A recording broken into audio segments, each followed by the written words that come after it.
जय माताजी। तो आज मैं बनाव्યું છે ચોળાનું શાક। तो ચોળાનું શાક બનાવવા માટે મેં ચોળાને 5 કલાક ગરમ પાણીમાં પલાળી દીધા હતા અને એને મેં બાફી લીધા હતા।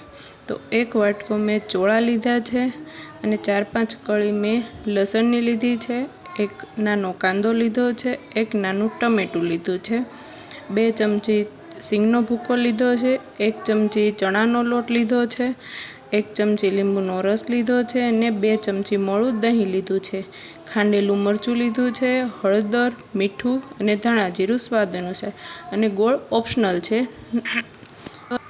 પછી મેં એક અહીંયા ગેસ પર પેન મૂકી દીધું છે, તેમાં મેં 2 ચમચી તેલ લઈ લીધું છે।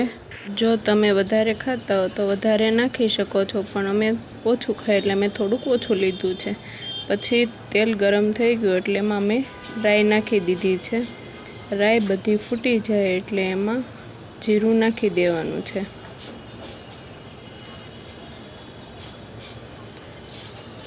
જીરું ફૂટ્યા પછી તેમાં મીઠા લીમડાના 2 પાન નાખ્યા છે અને લસણ જે મેં કાપેલું હતું એ નાખી દીધું છે।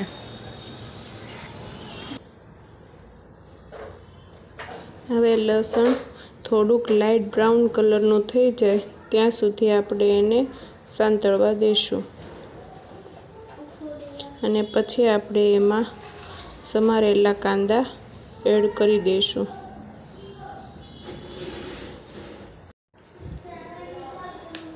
બરાબર બધું મિક્સ કરી દેવાનું છે।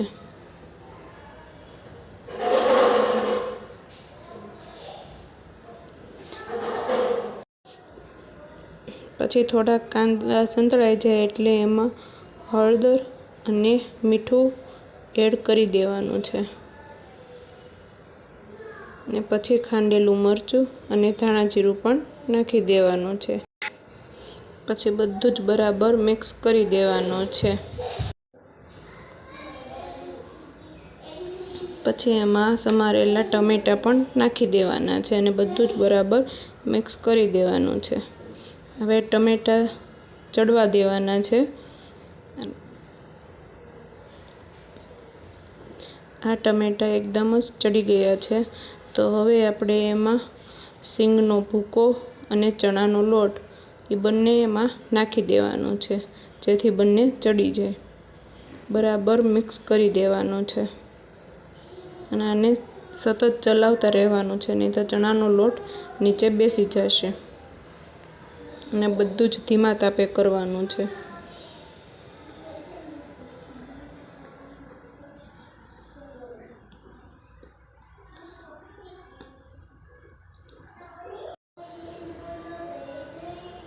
હવે આપણે એમાં ગોળ નાખી દઈશું અને જો ન ખાતા હો તો નહીં નાખવાનો, ઓપ્શનલ છે ગોળ।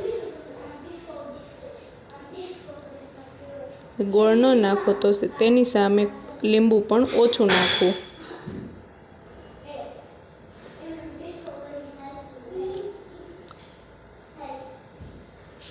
હવે એમાં આપણે મોળું દહીં નાખી દઈશું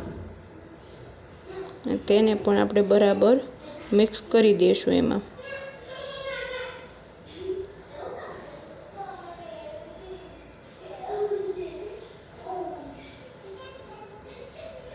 એકદમ ખાટો રસો થઈ ગયો છે।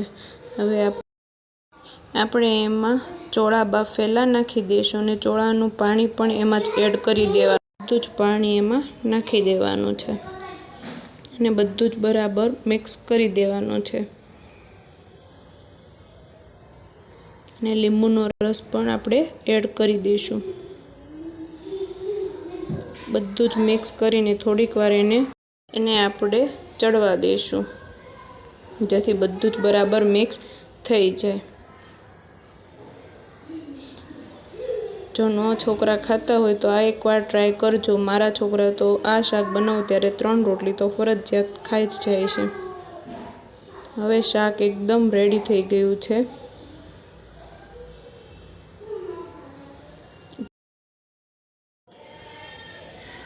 જો મસ્ત બની ગયું છે ચોળાનું શાક। હવે આપણે એને પ્લેટમાં કાઢી લઈશું।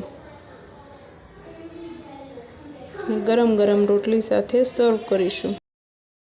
અને તમને મારો વિડીયો કેવો લાગ્યો તે ચોક્કસ કોમેન્ટ કરજો અને તમે કેવી રીતે બનાવો છો તે પણ કહેજો। તો આવી નવી રેસીપી જાણવા માટે મારી આઈડીને સબસ્ક્રાઈબ કરો। જય માતાજી।